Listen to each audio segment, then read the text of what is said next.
Hello, everybody. That red light is on, which means this week's episode is officially live. And not sure if everyone saw, but we had quite a messy game this past Sunday that I think we need to talk about, as well as the Bills' upcoming games and really the direction of this team.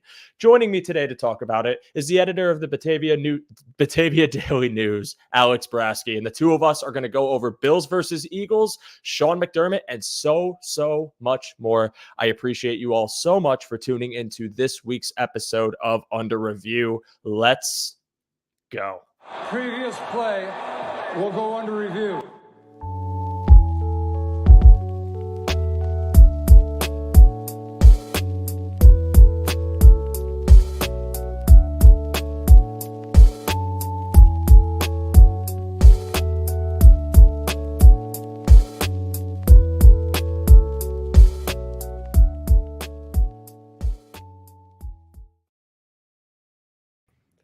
And once again, everybody, thank you so much for tuning into this week's episode of Under Review. As I mentioned before and also stuttered when trying to deliver the proper title, Alex, I do apologize. Editor of Batavia Daily News, Alex Brasky, thank you so much for being here tonight. How are you doing today? Doing well, my man. No worries for the little slip up there. We all slip up from time to time. And Batavia is kind of in the middle of two big cities, so we get forgotten about quite often. Well, we won't forget about you tonight. Again, thank you so much for your time. We got a lot to cover, and I know we only have so much time to do it. So first and foremost, welcome everybody. Thank you all for tuning in. Bills versus Eagles. I mean, when you talk about some of the, if you want to call it worst outcomes of the Sean McDermott era of this team over the last decade, it's got to be in a lot of people's top five, maybe even top three. I know it's entered mine. What started out as a really promising game for the Bills, even despite the execution errors, turned into just a nightmare of back and forth ball, poorly timed penalties, poorly timed miscues, and unfortunately a loss in overtime. So Alex, let's just get right into it. Talk to me about your thoughts from this game. I mean, just an overall opinion of everything that went on and what comes next. Yeah, you hit the nail on the head. It was the latest calamity for the Bills. They've seemed to pile up this season.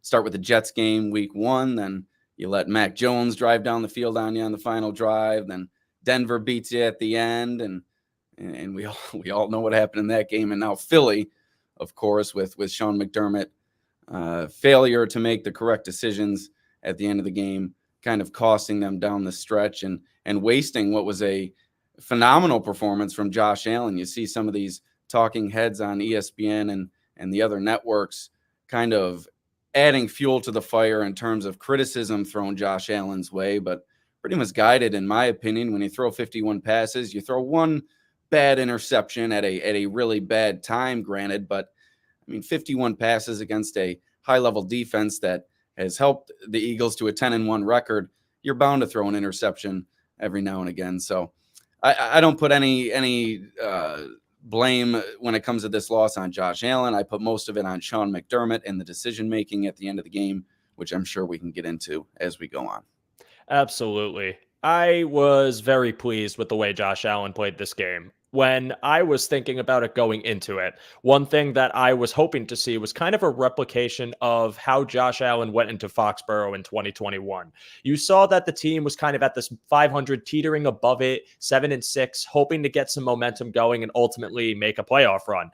Josh Allen goes into a division rival who got the better of them a few weeks prior, had first place in the division, and frankly, balls out. One of the best games of his career, not even just from passing, but from a rushing perspective. So this game, I wanted to see that because it was a huge game, even against an NFC opponent. Make a statement before you go into the bye. Josh Allen does that. He cooks. I know there was a poorly timed interception like you alluded to, but some really good decision-making, being able to recognize pressure, being able to escape the pocket, some really good, accurate throws all over the field. 339 total passing yards, 2 touchdowns to 1 pick, and 2 additional rushing touchdowns. It was the game you needed from him, but again, the decision-making, the execution errors, it was just insanely frustrating to see a performance like this kind of go to waste. And even though we're entering the bye and things can be reworked, you have to just be frustrated with the fact that we're seeing really the offense we've wanted to see for so many weeks come to fruition. And it just kind of didn't matter because the defense couldn't hold their end of the bargain. Do you agree with that?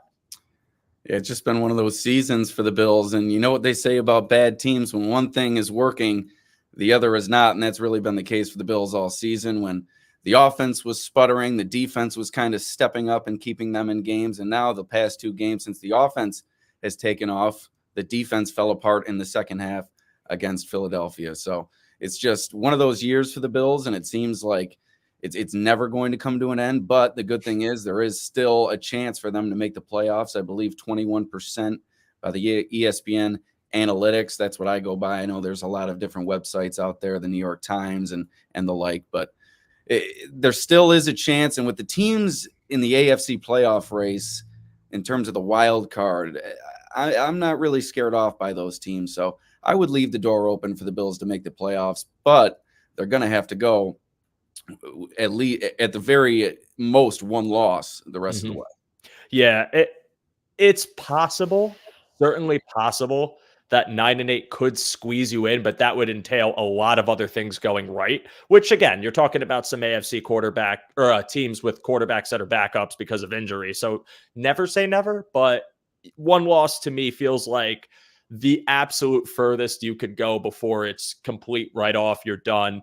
And losing to Kansas City would not be something that we, in my opinion, bodes well, because that's a team you just need to beat. You need to prove you're competitive. You need to be able to hang with these tough teams in this tough slate. If you come out of your bye week with 2 weeks to prepare and get beat by Kansas City, I just don't know if there's really much hope after that. But Alex, let's just get more into this game, more of the nitty gritty. Talk to me about just some of the things that you liked from it, some of the things you didn't like, and just really final thoughts as we try to put this behind us and move on to our Sean McDermott discussion. Yeah, well, let's start off with what I didn't like. Certainly the officiating, not the reason why the Bills lost the game, but you have to bring it up when discussing this game. It was just simply poor from Sean Hockley and his crew. The fumble in overtime or non-fumble in overtime from A.J. Brown was called a fumble in the Baltimore Los Angeles game about an hour later.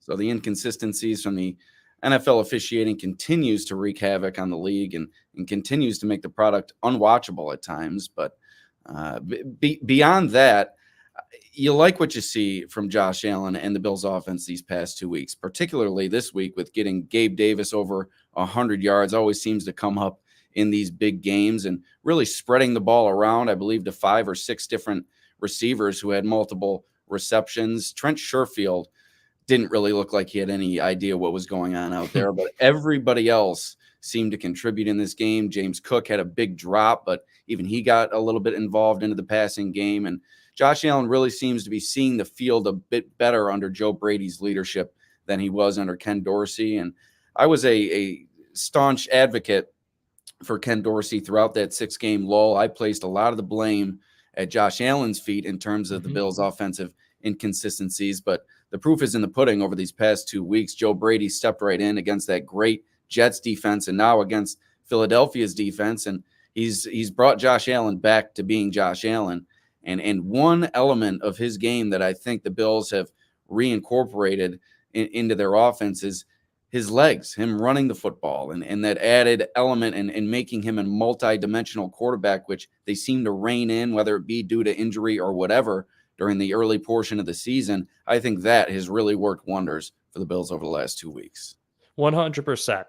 Josh Allen rushing was something that I never thought this team was going to stray away from it. I just wanted to see him slide a bit more, just like the subtle protections that you want to see him make to that game to give you more confidence that when he runs, he's not going to get hurt. And granted, most of the injuries, if not all the injuries in his career, have come from being in the pocket. So you never actually saw the boogeyman that everyone talks about, Allen potentially getting hurt.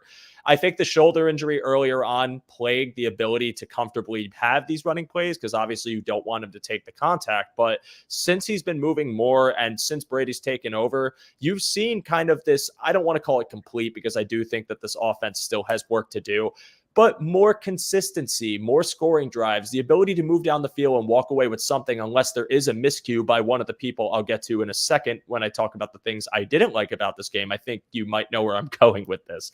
But as far as things I liked, yes, you talk about Allen, you talk about some of the ability to get some runs from him. He was their leading rusher, I believe, with 81 total yards, 2 touchdowns, but also leaning on your other backs when you needed them. I know in a few key drives in this game, you were able to call upon your running backs, get some outside zone runs with James Cook, mix it up with Ty Johnson and get some speed.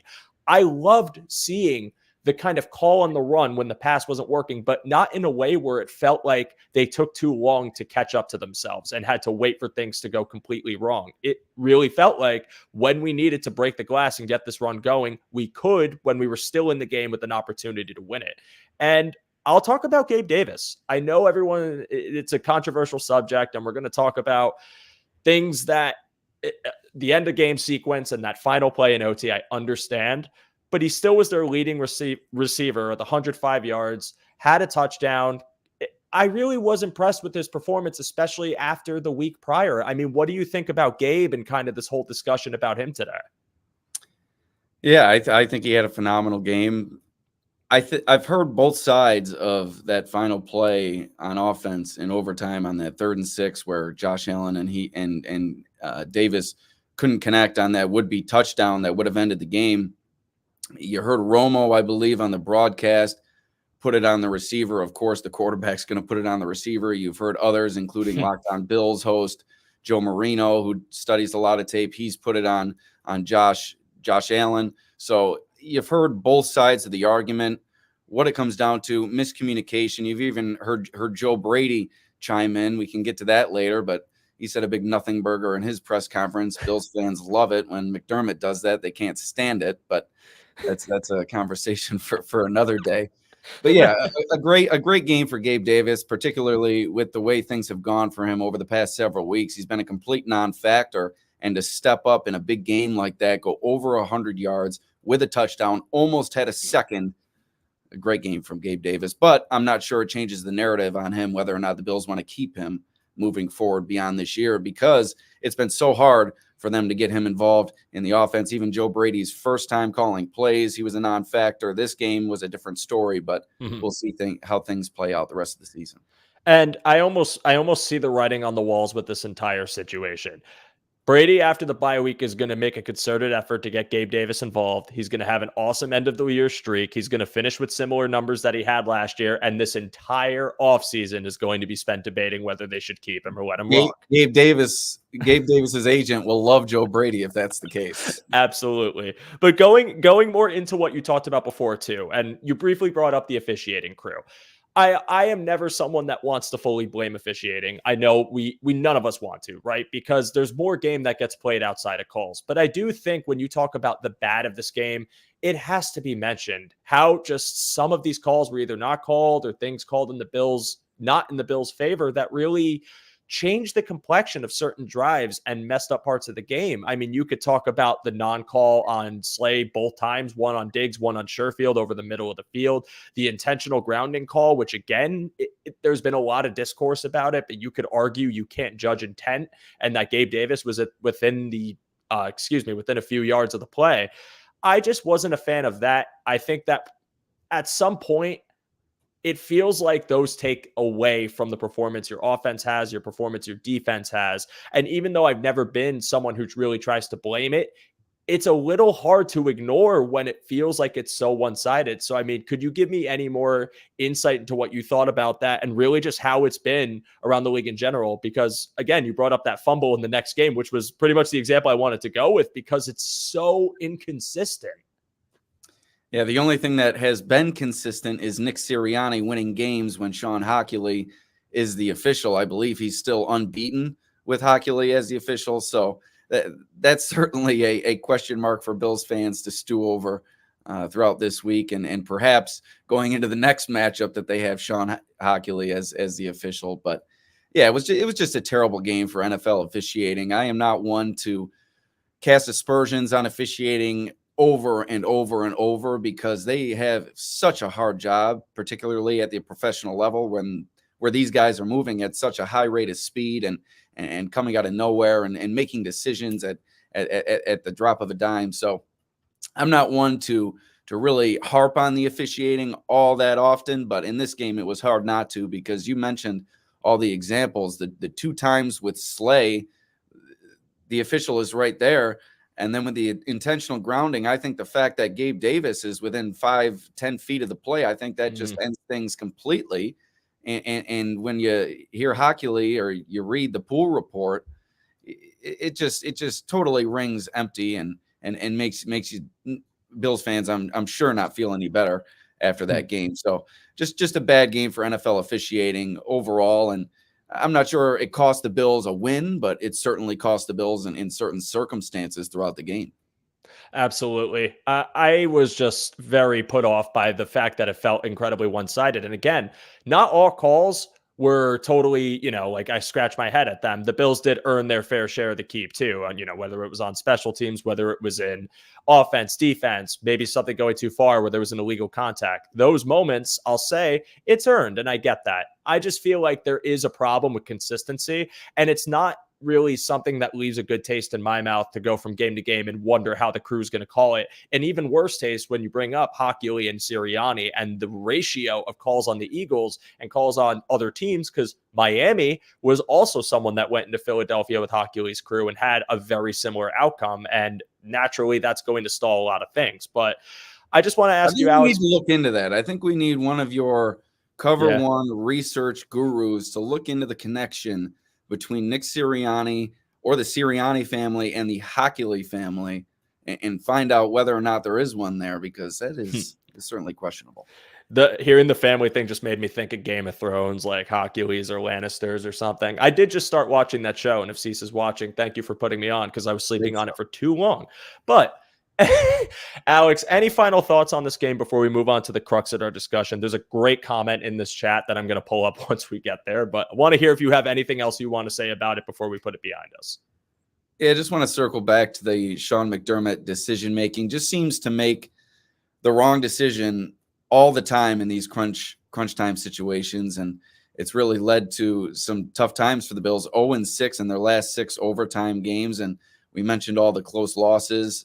The Jets, New England, Denver, and now Philly this season that have really all kind of come down to late game decision making. And you mentioned the last drive with Jalen Hurts rushing for that touchdown. He goes zero coverage on that play, where a couple times this season he's decided to go zero coverage in the wrong situation, whereas he was playing off coverage throughout the fourth quarter and the rest of that overtime drive to really allow the Eagles to drive down the field with ease. So just seems to push the wrong button every time that he's given the opportunity, and it's really cost the Bills, particularly in that game against the Eagles. The timeouts on the drive before the field goal to ice the kicker, and then not allowing Josh Allen, who's having one of the best games of his season, to go however many yards you need in 20 seconds. Nick Veronica of Channel 4 pulled up a great video on Twitter of the one throw to Stephon Diggs against the Lions last year that put him in field goal range. So if you're Sean McDermott, I'm not sure what you're thinking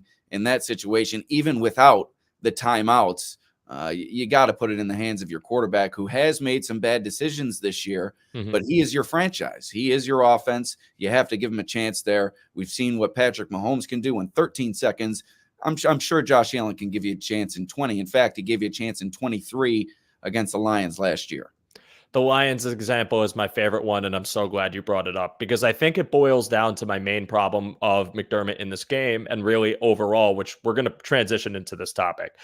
It's consistency. It's the games where you find that he seems to have a good understanding for the situation, and games where he seems completely lost, and it's almost like there's no in between. The Detroit game last year was a great example of, we have a franchise quarterback with a big arm. We only have so much time. Let's take our shot. And if our shot works, then great. We'll be in field goal range. We'll be close. We'll have a chance to put this game away.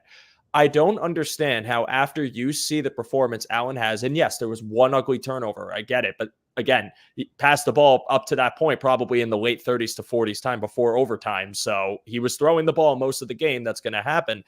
I don't understand how you lose the faith to have Allen take that shot in that moment with a chance to put the game away against a really good team. And you see kind of these weird decision-making lapses for a coach in his 7th year, which ultimately shouldn't be happening this late in the game, but it is. And not every coach is perfect. I believe it might have been Uber, it might have been Adam, who posted a record of all the coaches in the league in one-score games, and it's not pretty for everybody. Some have losing records, some are just teetering above 500. But my problem is, when you are in your 7th year in the league, I'm expecting some sort of framework, some sort of structure, some sort of ability to know when to be aggressive and not. And Sean McDermott, as a play caller, is typically very good with his aggressiveness and how he can kind of mix and match it, unless it's in a really bad part of the game. And like you said, pulling the levers at the wrong time. So, Alex, let's just really get into this. What is your opinion of Sean McDermott? I know you talked about it briefly with this game, but overall and kind of his future with the Buffalo Bills and how you see it.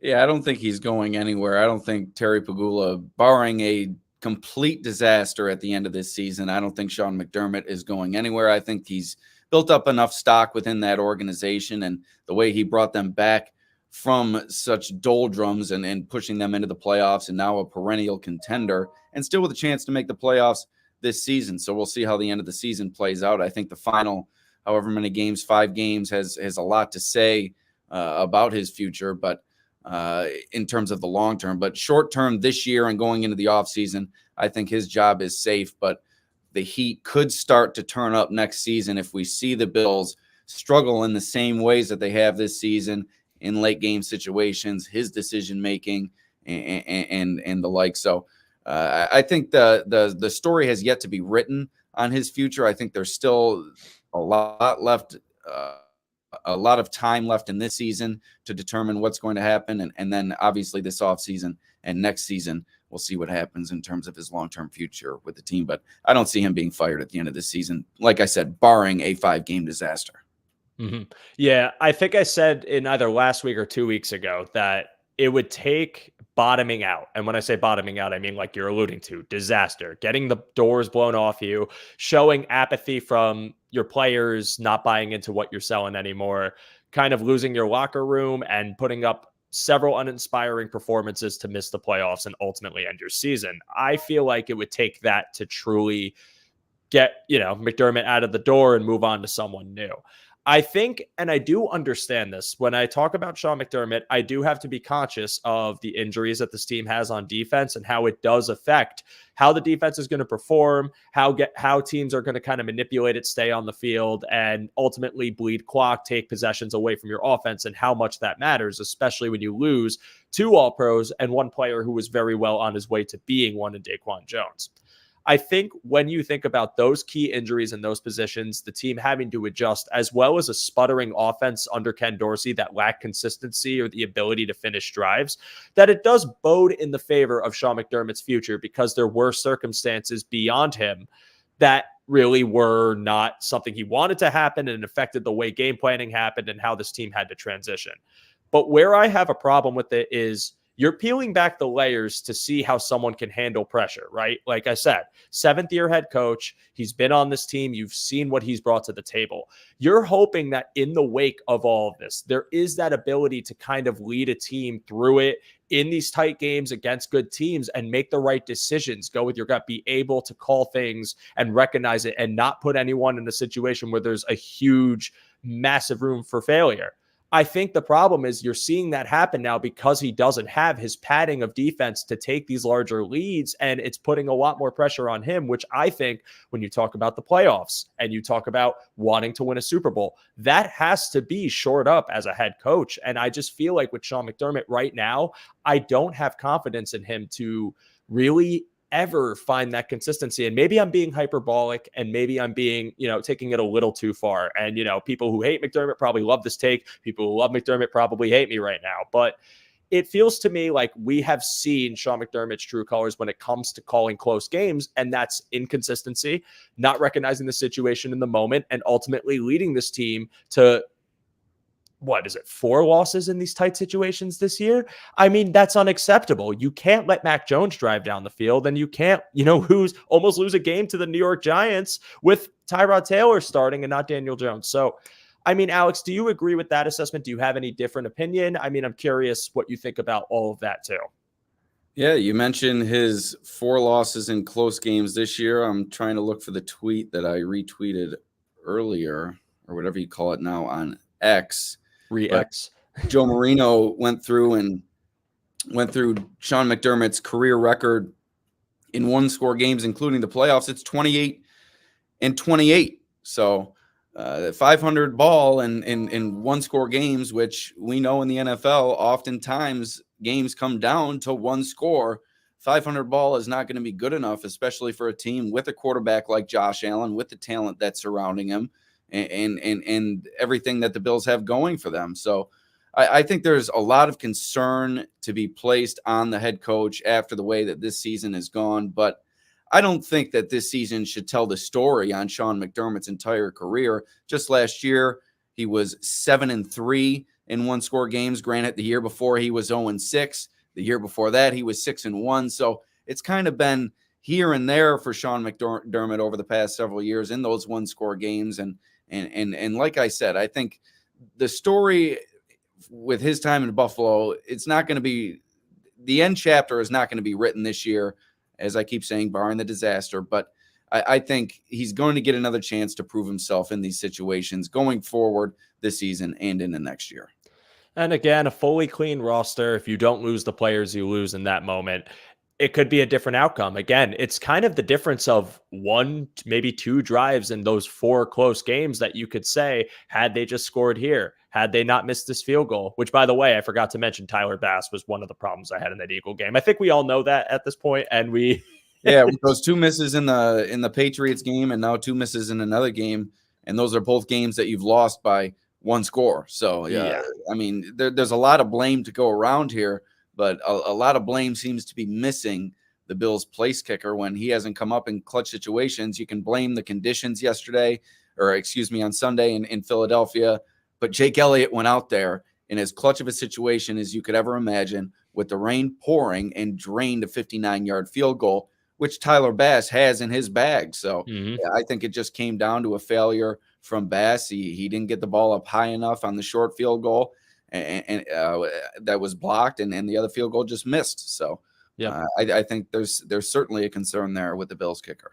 I agree with that. It's a very weird drop off for him. It's, again, two kicks in the Patriot game where it wasn't even adverse weather. It was a beautiful fall day, just completely missed. And then I think the first miss was a Jalen Carter tip, if I recall correctly. So there is some other force there, but the second one's unacceptable. You can't miss that kick. And again, when you're talking about one score games and Sean McDermott, you have to look into the factors, and your kicker is a huge part of that. So my message is I hope Tyler Bass figures it out in the tougher stretch. But at the same time with that block, kickers have to get the ball in a short field goal situation. And I've heard several people say it since the game, in a short field goal where you only have about, what was it, a 34, I think, yard field goal.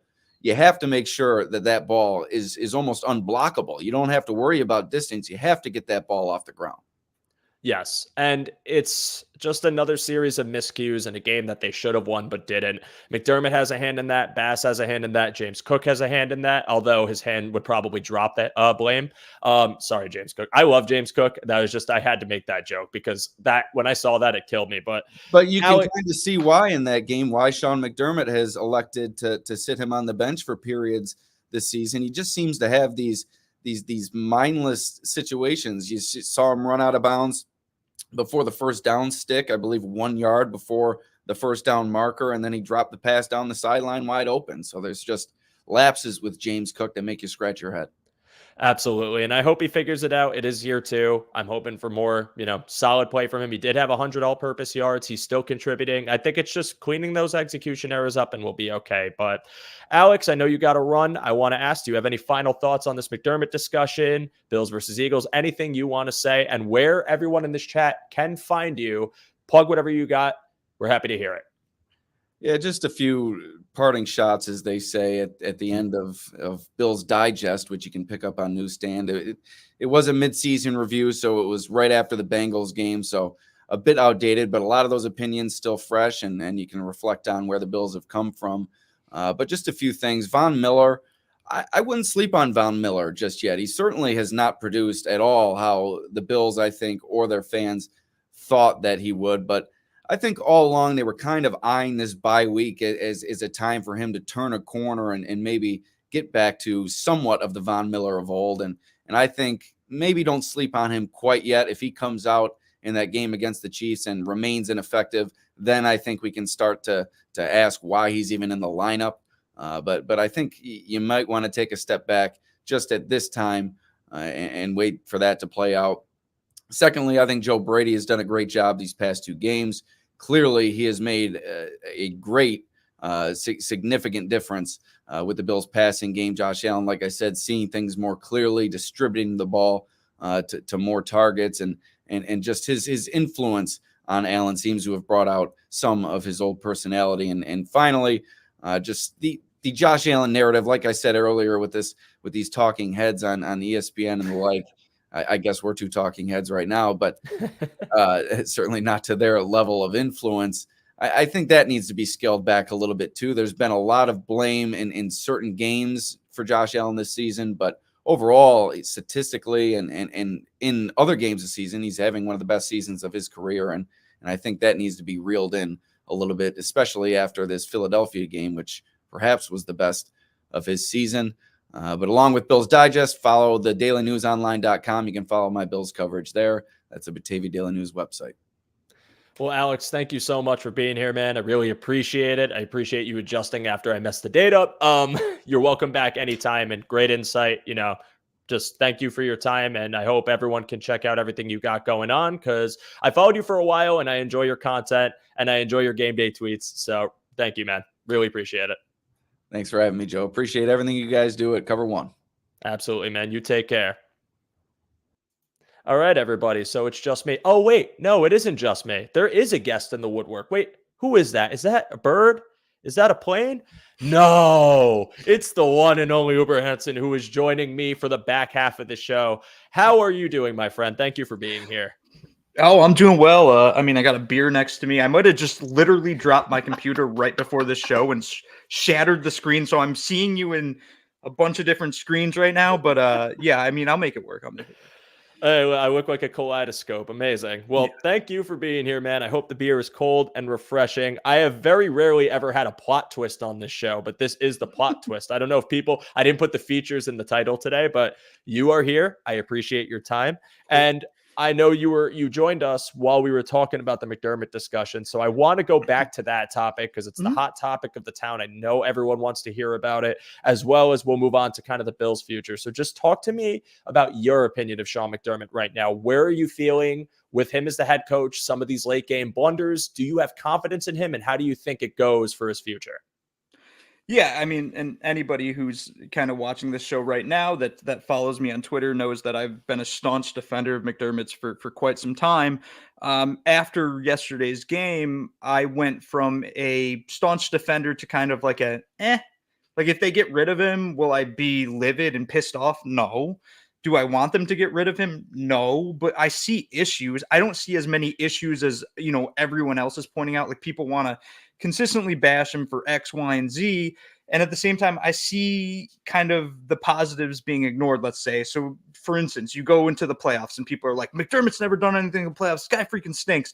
It's like, well, what about the Ravens game when he literally shut down Lamar Jackson? And I've seen people try to take away, well, if it wasn't for Teron Johnson's pick six in the end zone, well, yeah, guess who put him in that spot? That's Sean McDermott. So I just see a little bit, maybe too much criticism for certain things and not enough praise for other things. But at the same time, I'm out here criticizing him openly for not going for it with 20 seconds left in the game. I really don't know the point of that. I mean, again, I can make the devil's, the argument for that, saying like, it was raining, the receivers were dropping balls, Tyler Bass wasn't making kicks, but at the same time, like, go for it. Like, why not take a shot at it? And then on top of that, my bigger issue was kicking the field goal in overtime. That makes no sense to me. If that's we're trying to get a tie out of this game, we're not trying to win it. I wanted them so badly to go for that. I think Josh Allen converts that, 4th and 6. They go on, score a touchdown, win the game. But those are two little things on a story of Sean McDermott where there's been a lot of those similar things, but there's been a lot of really good things as well. Yeah. So for me, I'm not ready to kick him out the door right now. But me, as maybe one of his staunchest defenders, now being like, maybe we could do better.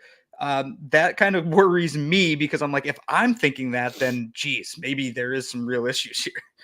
It's so tricky. And again, why I want to pose this discussion on the show isn't to Mm. really walk away or have anyone think like we're slandering him or that we're praising him. You know what I mean? It's a discussion about his future and how we're currently feeling. And the problem is it's hard to navigate all your feelings about this coach because for every Philadelphia Eagles blunder, there's also games, tight one-score games that he's been Yeah. successful. Again, Alex brought up his record where last season he was successful. The year prior, he wasn't. The year before that, they were great. You look at the Kansas City game last year where it was a one-score comeback drive, and they did that. And you talk about, again, playoff success they've had, the perfect game against New England, which, again, this is not only Sean McDermott. I'm not naive. I know Brian Daboll was the OC. I know Dorsey deserves praise. I know there's other coaches involved, but he's been at the forefront of some really good Bills wins too. But the problem is, as you go on in the years, fans become more and more impatient because you want a Super Bowl. And I totally understand it. And I think that's fair. And you do, and this is something I tweeted on Sunday, you do have to kind of start looking at the trend of these types of losses and ask yourself, are they going to stop, or is it only going to stop when your head coach is gone? So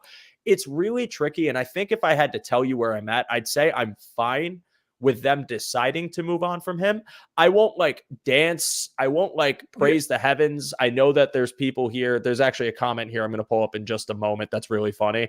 I'm not going to dance on it, but I'm not going to be, like hanging my head and upset and depressed about it, because I do think that there is an understandable reason to moving on. If you feel that there's an opportunity to kind of retool, find a coach that might be more offensive minded to pair with Allen, so you don't have to worry about that connection getting severed if it's successful, and ultimately reestablishing the team in a reverse order. But that's also a really tall order, because firing a coach means firing assistants, which means firing scouts, which means firing a whole bunch of people that have you where you are now, and it might look completely different. And Uber, this is the comment I want to pull up. It got mentioned earlier. I just think this is like the state of the fan base versus Sean McDermott right now. This is a great comment. I am not supporting it. I am not agreeing. I am just saying it is really funny to see that this is where we are at in the Sean McDermott discourse. And for the listeners who did not watch this episode live, Bills Are Electric says, "Attention Bills fans," in all caps, lobby the Pagulas to trade Sean McDermott to the Washington Commanders. Win-win for everyone. They aren't firing him. They get out of his contract. We move on. I mean, that's not going to happen. I mean, it's fun to kind of talk about maybe a coach trade, but I really don't think anybody's going to trade for Sean McDermott, and I don't think that's a negative for Sean McDermott. Like, I just don't really see the value in trading for him as a coach. And as far as the Commanders go, like, if it's not Eric Bieniemy, like, then at that point, I don't think Eric Bieniemy is ever going to be a head coach. There'd be way too many red flags at that point. But yeah, Sean McDermott getting traded and like getting out from under his contract is my other thing. I don't think the Bills give a damn about his contract. Like, they don't care. Like, that, okay, Terry Pagula has to pay it, and then he has to pay another coach. Like, it's not affecting cap. It's not doing anything along those lines. So I don't know. Man, if the Bills can pull off a trade with Sean McDermott and get a first-round pick for him, sign me up today, probably. Yeah. But I mean, I don't see that happening by any stretch. And Bills Are Electric, we appreciate your comment. I appreciate all of your comments. Again, everybody who was here, there is over 100 of you I see on my screen. Thank you again for being here. We are not done yet, but if you could do me, if you could do Uber, if you could do everyone in Cover One a favor, and that is to like this video, subscribe to Cover One if you haven't yet.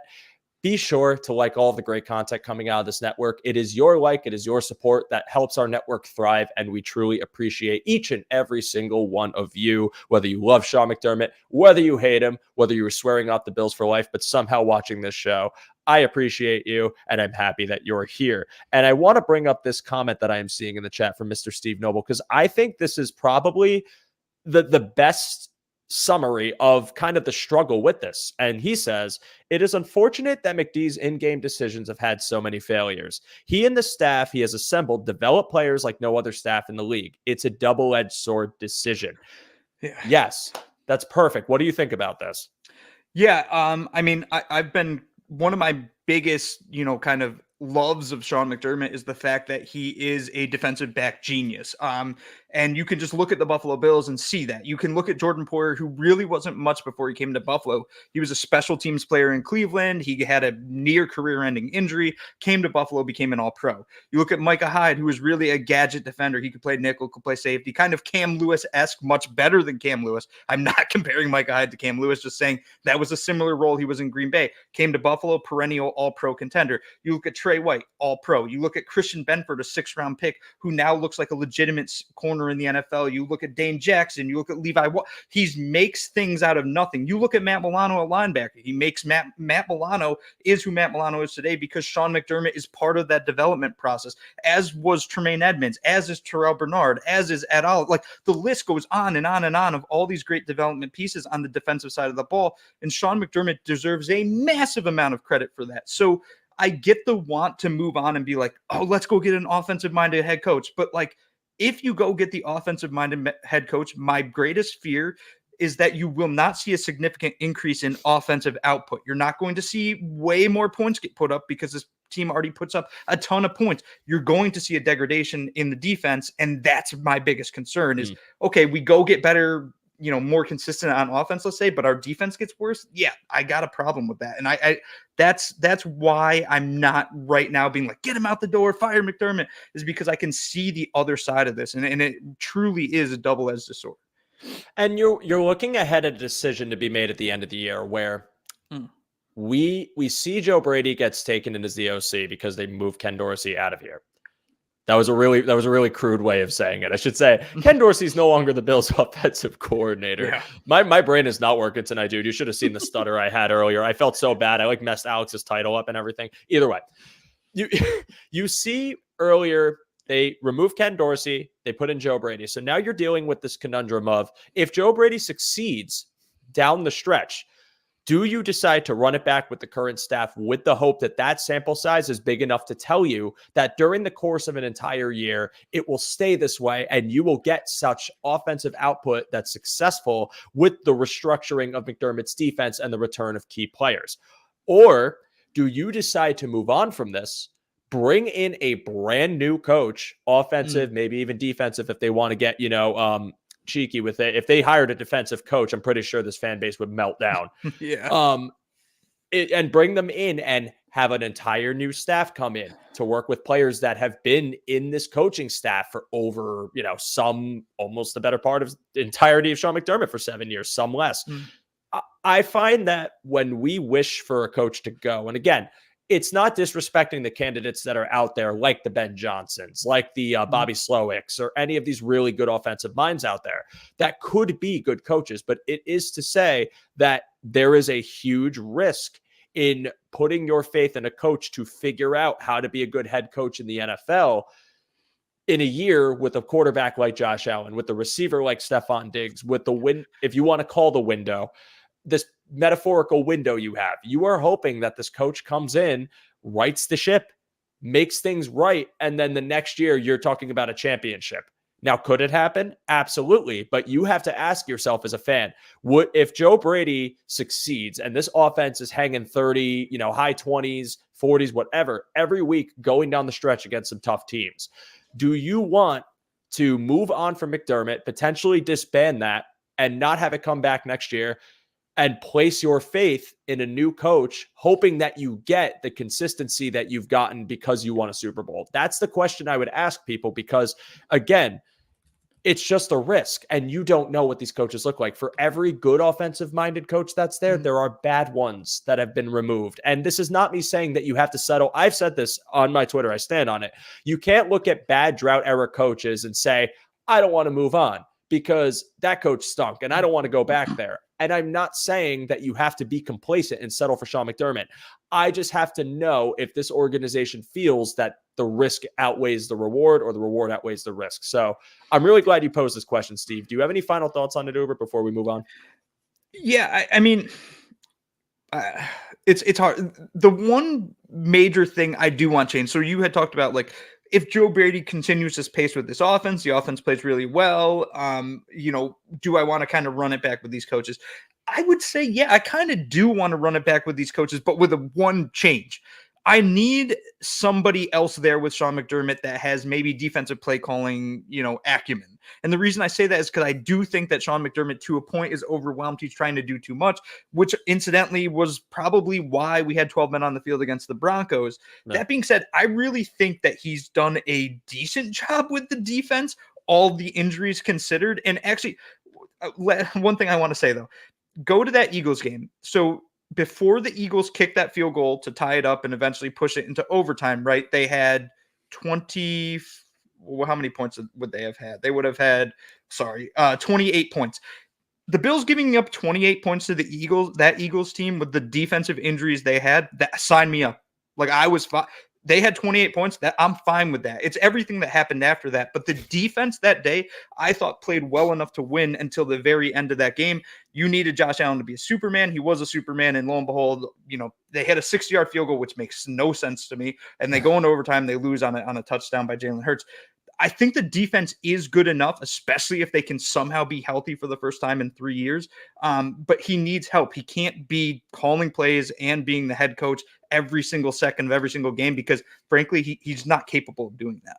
And I had, over the summer, I had Aaron Schatz on the show, and we were talking about his projections for the year, the DVOA, predicting the Bills to go to the Super Bowl, all that fun stuff. But one thing he did say in the show that stuck with me going into the year, and a talking point that seems to come up now, is it going to be too much on McDermott's plate to be the DC and the HC? And I do think there's merit to say maybe it would be worth it to have either some sort of designated DC or someone that's just taking the slack off if that person isn't doing a good enough job now. So it makes sense. I think some of those blunders could be attributed to that. I think this comment is really funny, by the way. I think it's Bullet Theory. This is also really funny. The unclutch person, but I'm talking about this one. Can we just hire a 2-minute defensive coordinator that doesn't answer to him in any way, shape, or form? Like, it's been tough to watch those collapses, and I get it, and I'm with you guys in that I'm sick of it, and I do think that there's merit to move on if you feel that this is not going to get better. I just think it's almost like grandiose to say that just bringing in Ben Johnson is going to make everything better. Like, you know what I mean? It's like, just jump off that idea, right? So what we keep talking about the collapses at the end of the game by the defense. Why does anybody think that Ben Johnson's going to make that better? That's the one thing I don't understand. You bring Ben Johnson in, who's an offensive coach. He's more run heavy than pass heavy, which is a whole nother conversation. But why bring in Ben Johnson? Should I assume that the defense will be better with 2 minutes or 3 minutes left in the game? I just don't have any tangible evidence that tells me that's the case. There's nothing to me that tells me that's going to happen. There's also nothing that tells me from Ben Johnson's experience that he is going to trust Josh Allen with 20 seconds left, that he is not going to kick the field goal in overtime, that he's going to go for it. There's just that tangible evidence isn't there. So we're basing all of this off faith, and that's my concern is I don't want to base a massive decision like undertaking a coach overhaul off of faith. I want some evidence, and I just don't have it right now for a person like Ben Johnson or Eric Bieniemy or other people like those people. Yeah, it's a risk.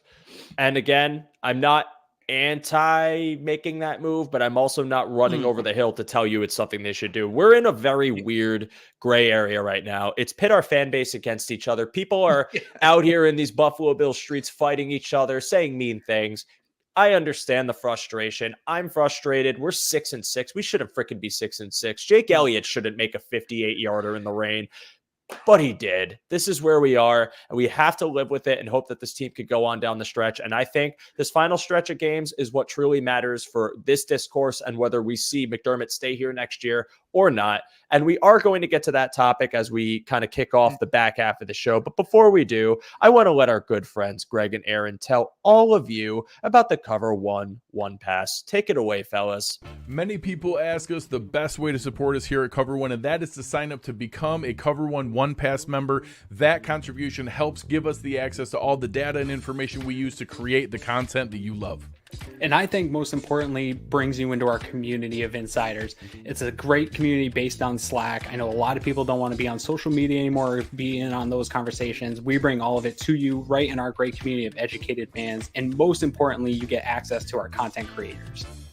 Even better than that, everybody loves merch. You get awesome t-shirts, a cool decal, and a letter from the Cover One team signed directly to you.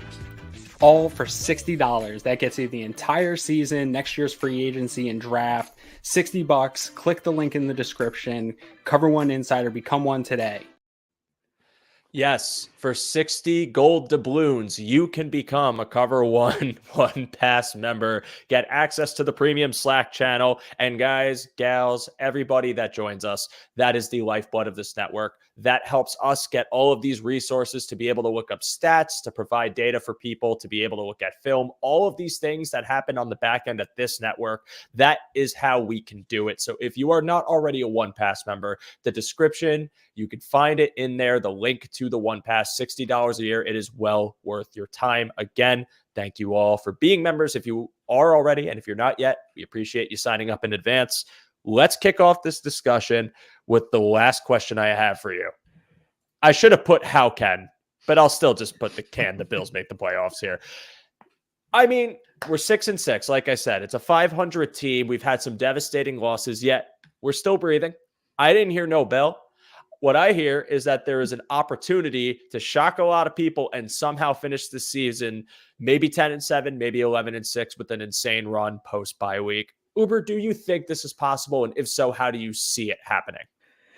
Yeah, yes, I do. So, I actually detailed this kind of on my show last night, but I'll provide a more maybe precise, detailed reason why I think the Bills can still make the playoffs. So, going into this Eagles game, I thought there was a good chance the Eagles blow them out. I just thought the Bills matched up extremely poorly against them, and lo and behold, the Bills honestly should have won that game, and we saw superhuman Josh.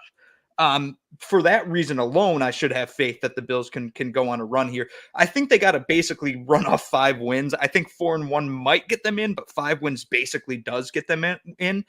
The reasons they can beat all the 5 teams remaining, they don't lose after the bye. So there's one thing Sean McDermott does well. He doesn't lose after the bye. Never has, never, maybe will. And the Bills have also beaten the Chiefs twice in a row at Arrowhead in the regular season. Why can't Buffalo do it again? I have no idea. The Chiefs aren't playing that well to begin with.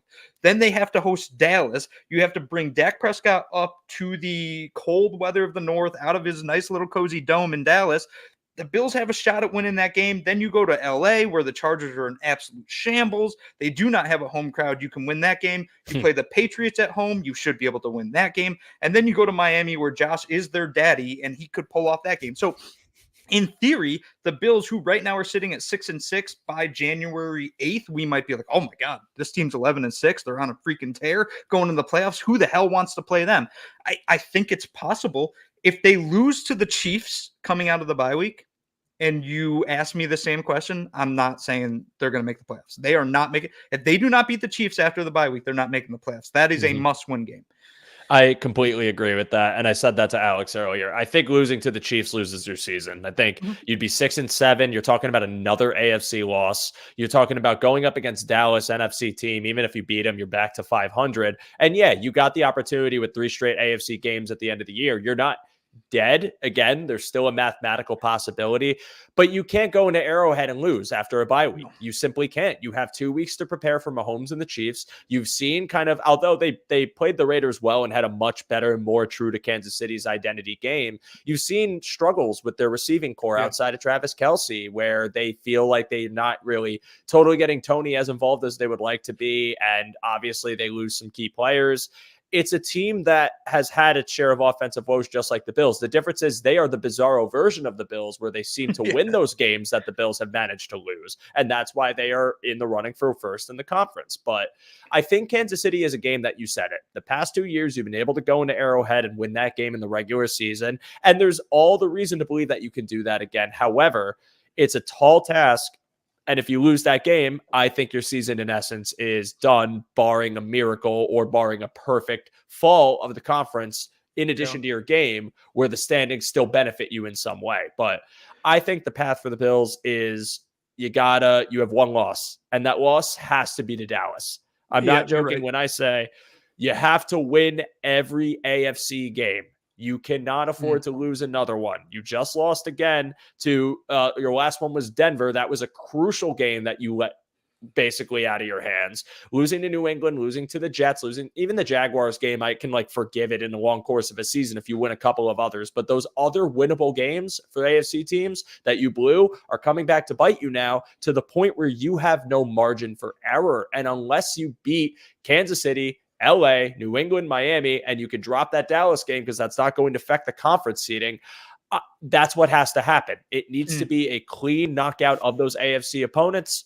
If you lose to one of them, you better pray for a miracle, because otherwise I don't think it's happening. And this team's got to reevaluate and see what the hell they need to fix next year, because frankly, it's a massive disappointment given the direction of the team.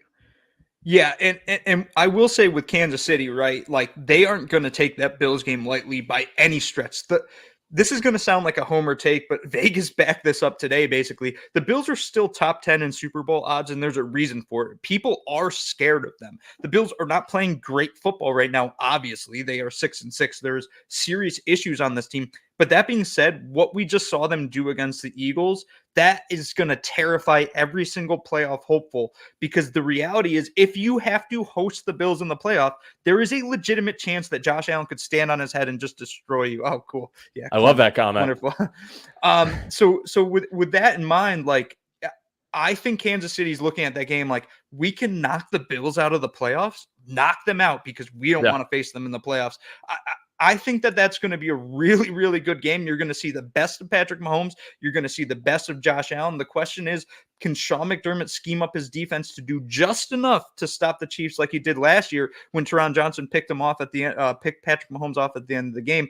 But you're spot on, man. Like, you can drop one. That you have a ability to drop one and probably still get in, but it's Dallas and it's none of the other four. You have to beat the Chiefs, beat the Chargers, beat the Pats, and beat the Dolphins. The Bills can do it. We're going to find out real quick here on December 10th. Yeah, it's a tough stretch. Again, I would prefer if they won all of them. That's me being hopelessly optimistic. It's not going to happen. I think honestly, at this point where I stand and what I've seen, my realistic outcome is 9-8 and you miss.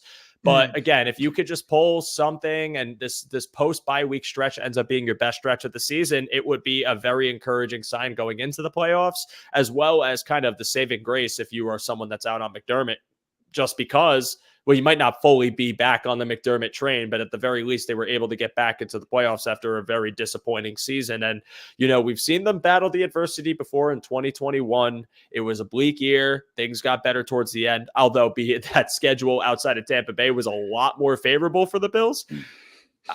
It sucks that we're even having this conversation. It sucks that this team is 6-6 and struggling and trying to find their footing this late in the year. I will say I am curious about what more Joe Brady implements going out of the bye into Kansas City, because, I mean, you've seen things like their motion rate is up. You see more incorporation of their running backs in the passing game, like concerted efforts to put Diggs in spots to make Allen's progressions a bit easier. Like, there are these factors that Brady is making those tweaks for, and now he has a full week to revise it. Uber, what do you think about that? Like his offense coming out of the bye and how it could affect this stretch?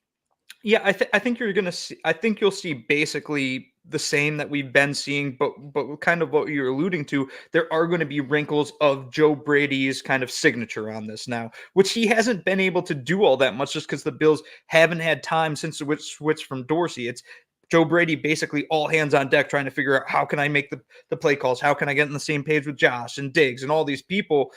You don't have time to kind of install new things. You have a little bit of time now to install maybe 1 or 2 or 3 new things, but at the end of the day, you're still going to see a lot of the same.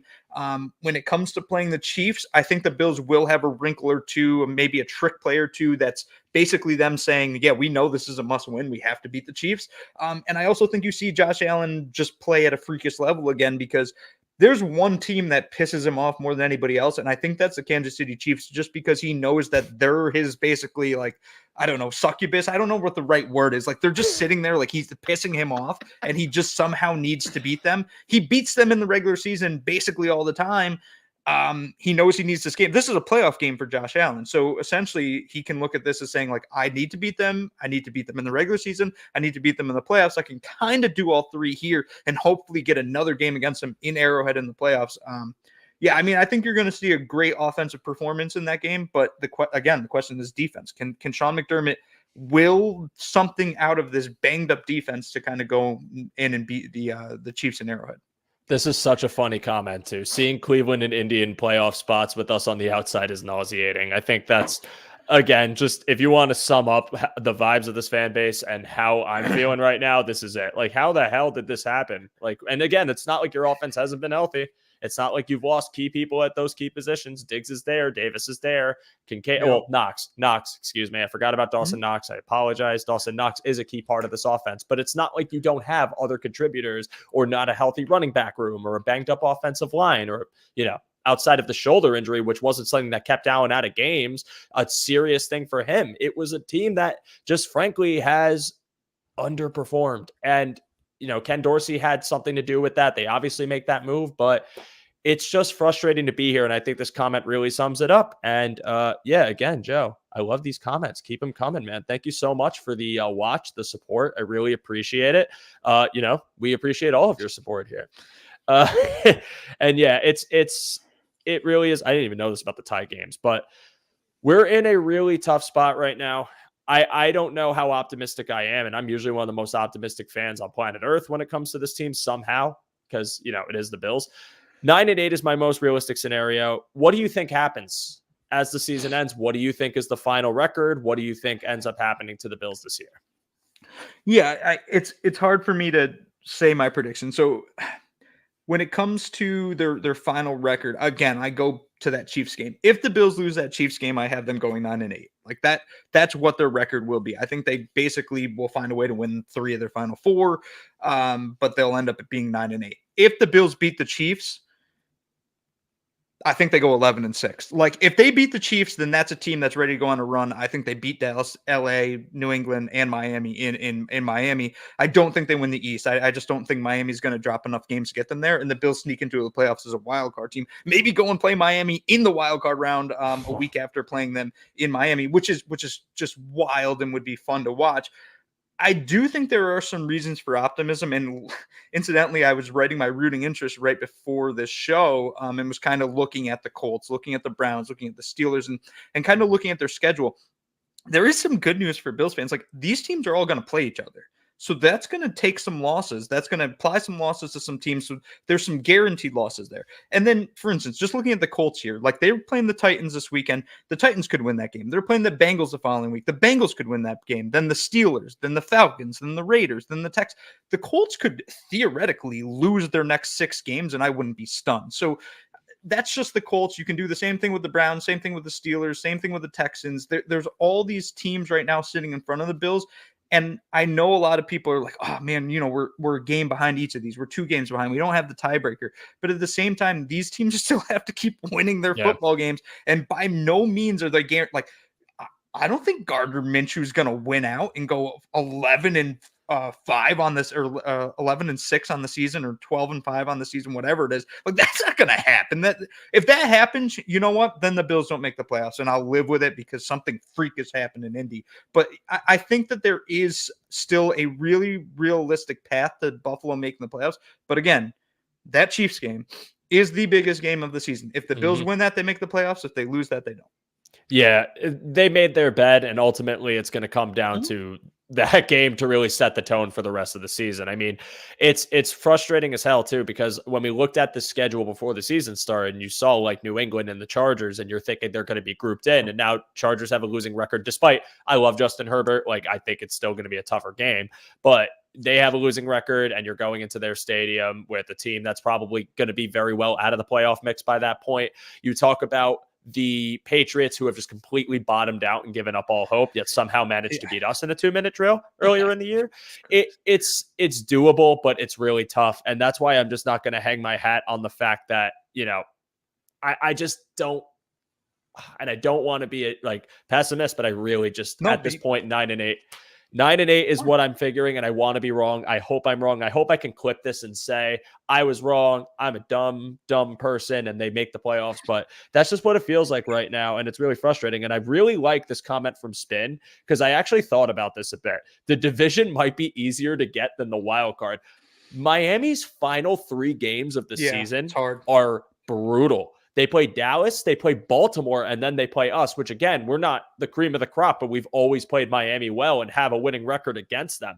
If we hang within a 2-game stretch, I actually think there is a chance you could win the AFC East still, be it not likely at all, because the problem is before those 3 games, they also don't really have the hardest schedule. So it's crazy to think about, but it's not impossible. Do you see an outcome where this happens too? So, not really. I just don't think it can happen. But here, let me play kind of devil's advocate and say how I think it could happen. And it starts in Washington, of all places. Like, Sam Howell can be very good. I don't think Sam Howell is good. I think he can be very good.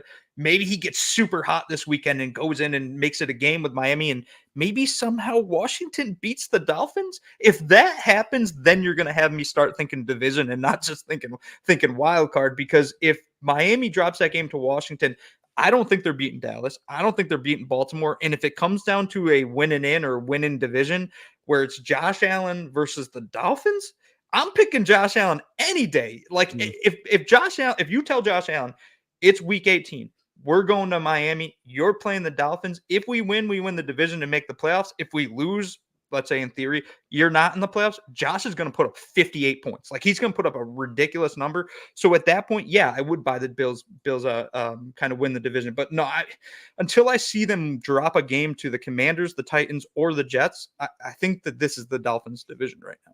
Yeah, I don't think it's likely either. I think it's more just entertaining that idea because of their final stretch, and if the Bills somehow manage to go on a run. But again, 6-6, the team has 8 wins. It's it's an insane uphill battle. That would be a really colossal collapse by Miami and an insurmountable comeback from Buffalo in those standings. But Uber, that's really all I got. Do you have any final thoughts before we sign off for the evening? No, I think like I'll say, like, this season has sucked, man. Like, it's really sucked. And it just is every single time something could go the Bills' way, it feels like it's not. And I know people will point to that Giants game and be like, oh, well, we got away with a pass interference on the final. Like, man, like, no, that doesn't even count to me, because if Tyler Bass hits 2 field goals that game that he should have hit, like, yeah, then we win that game easy. If a bunch of other things happen that game, we win easy. This just seems like a year where it's like, nah, the Bills, they're just not allowed to have it. No matter what, everything's always going to go against them. I just wonder if maybe somehow we get some karmatic justice in the final 5 games of the season. I'll say this just to provide a little bit of, positivity. If the Bills win their next 5 games and they make the playoffs, I don't care how, whether that's the division title or the wild card, this team can go on a run. If they win their next 5, they can go on a run. So I'm going to live with that until I can't live with that anymore. And that could happen on December 10th. But for now, there's a chance that this team could be something. Yeah. Roy hits the nail on the head. If, angry face emoji. That's it. It's a lot of ifs now, guys. It's a whole lot of ifs. This has to go right for this to go right, for this to go right, for the Bills to do this. Yes, sir. It's incredibly frustrating. We feel it. We understand it. I understand it. I get the pulse of this fan base right now being pissed off. I'm pissed off too. All we can do is just see what happens. And if they somehow make it, then as Greg Tomset says, God bless them, because that would be pretty damn impressive. But I just think it's an uphill battle that unfortunately this team, due to injuries, due to poor coaching at times, due to bad situational football, bad offense, has made their bed, and it's up to them whether they want to go to sleep or wake up and go to the playoffs. But that is really it for both of us. Uber, tell them where everyone can find you here on the Cover One Network. Yeah, at Uber Hansen on Twitter. It'll always be Twitter. It'll never be X to me. And this week I'll be dropping rooting interests tomorrow morning, basically telling you every team you should root for in every single game.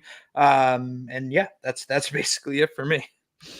Yes. Well, I appreciate you being here, man. Thank you so much for joining me. I know it was a bit of short notice, but always appreciate you being a guest on this show. You're great to talk to, and we have a lot of fun discussions. For all of you in the chat tonight who joined us, I want to say thank you so much for watching, this week's episode of Under Review. If you listen to this after the fact, then thank you so much for your listen. Again, before you leave, turn this video off. If you could do me a favor and drop a like, it would be greatly appreciated. Share it with your friends, share it with your enemies. For all of the people who liked what we had to say, again, thank you for your contributions to the chat. If you hated what we had to say or think we're two clowns talking about a clown show, thank you also. Your discussion is still engagement, and I appreciate you. You guys were great. I'll be back next week to talk about the month in review, which I'm sure everyone is going to want to hear about, because I sure am so excited to make that one. And again, my final thought on this whole episode, it was a little more informal than weeks past just because of the current climate and the discussions, is it is just football at the end of the day. Roy, I know you said this. Let's be nice in our discussions with one another. Let's be civil. Let's talk about fun things. And we all know that this team is struggling, but ultimately we are still fans of the same team. There's no reason for animosity on social media and the chats, whatever. We're all just trying to have a good time. So let's just be nice. Let's just enjoy some football, and whatever happens, happens. But ultimately, the sun will still come out tomorrow. Bet your bottom dollar. I won't do that.